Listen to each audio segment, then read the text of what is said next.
Mon parcours, le parcours n'a pas été celui que j'attendais et en fait, à l'arrivée, là, aujourd'hui, j'arrive en fait à ce dont je rêvais quand j'étais petit. Mais en fait, pour arriver à jouer dans ce théâtre, à la Comédie des Champs-Élysées, qui est un théâtre sublime, magique, chargé de tous ces fantômes, je suis passé par une course d'obstacles que je n'avais pas du tout prévue. Ça a été un combat très très très long.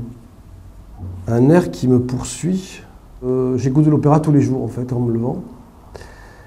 Et aujourd'hui c'était Don Carlos de Verdi par Montserrat Caballé qui est la plus belle voix du monde. Voilà, donc j'ai un peu le duo de la fin dans la tête. Mais je ne le chanterai pas. Ça c'est Jacqueline Maillan. Une illusion comique. C'est vrai que c'est une des premières actrices que j'ai vu jouer.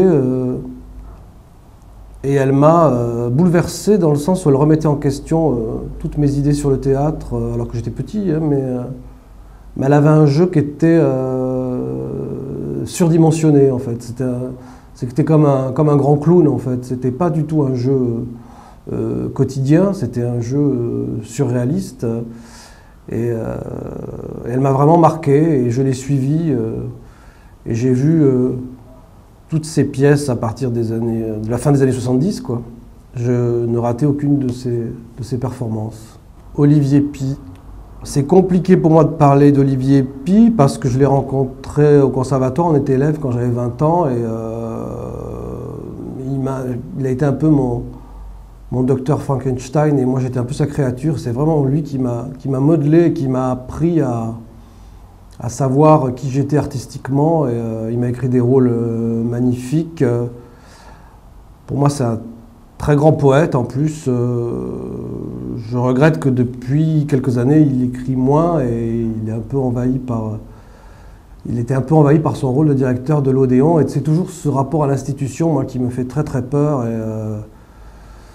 Je n'arrivais plus à le reconnaître et je ne sais pas si le Festival d'Avignon c'est une très bonne idée, voilà. Mais c'est un grand poète et je lui dois beaucoup. Ça c'est la magnifique Carla Bruni, il y a marqué provocateur. Ça c'est en référence à la chanson de Carla Bruni que j'ai interprétée dans un spectacle, c'était une revue que j'avais fait au Théâtre du Rond-Point.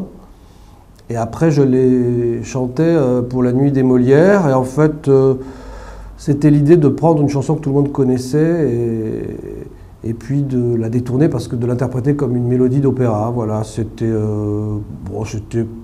provocateur, non pas vraiment. C'était une farce comme pourrait faire le Fou du Roi, quoi, en fait. L'esprit de famille. Je ne me verrais pas du tout avoir des enfants, etc. C'est quelque chose qui me fait très très peur, la famille, c'est vrai. Et pareil, les familles de théâtre aussi me font très très peur. Donc c'est pour ça que je bouscule ça.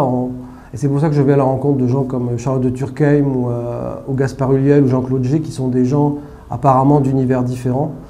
Parce que les familles de théâtre, ça peut être aussi redoutable que la famille des Atrides. Si j'étais une femme, Olivier Py a été un des premiers à me proposer des rôles de femmes, en fait, et comme ça s'est bien passé, que ça faisait rire les gens, après on m'en a proposé plein. Alors j'aime bien le faire, mais parce que le travestissement pour moi c'est shakespearien, c'est comme le kabuki, ça fait partie de l'histoire du théâtre. Quand j'incarne une femme souvent monstrueuse, je le fais comme je jouerais un autre rôle, donc j'ai pas du tout de... J'aimerais pas être une femme.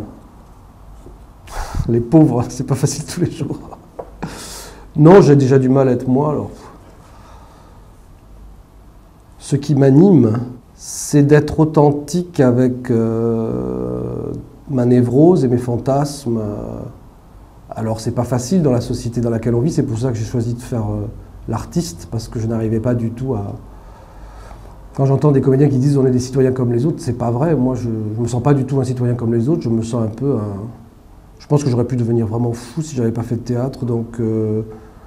J'essaie d'être le plus honnête possible avec mes délires et d'être généreux, et surtout ce que je fuis, c'est le politiquement correct. Je trouve ça terrifiant et ça envahit en plus totalement le monde des artistes, alors que normalement les artistes devraient rester les seuls qui soient insolents.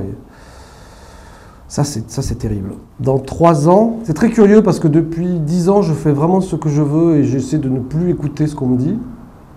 Et en fait, comme je trouve des comédiens formidables qui acceptent de faire du théâtre avec moi, je trouve des directeurs et des producteurs qui financent les spectacles. Et pour l'instant, il y a du public qui vient voir ces facéties. Ça rebondit et du coup, j'ai des projets sur 2 ans, on va dire. Mais je dis pas quoi. Mais en même temps, comme quoi, il faut faire vraiment ce qu'on a dans le ventre et ne pas écouter. Parce que si j'avais écouté les gens, je pense que j'aurais arrêté. Le mot de la fin. Je suis très fier de jouer une pièce de Joe Horton, qui est un auteur décapant. C'est très difficile, mais je suis très fier. Et puis d'avoir réuni Charlotte de Turckheim, Gaspard Ulliel, Jean-Claude G, parce que c'est des gens qui ne se seraient jamais rencontrés, en fait, et qui, évidemment, on s'adore, on s'entend très très bien. Et c'est des gens exemplaires, c'est des gens totalement disponibles, audacieux, ludiques. Donc je suis très fier de moi.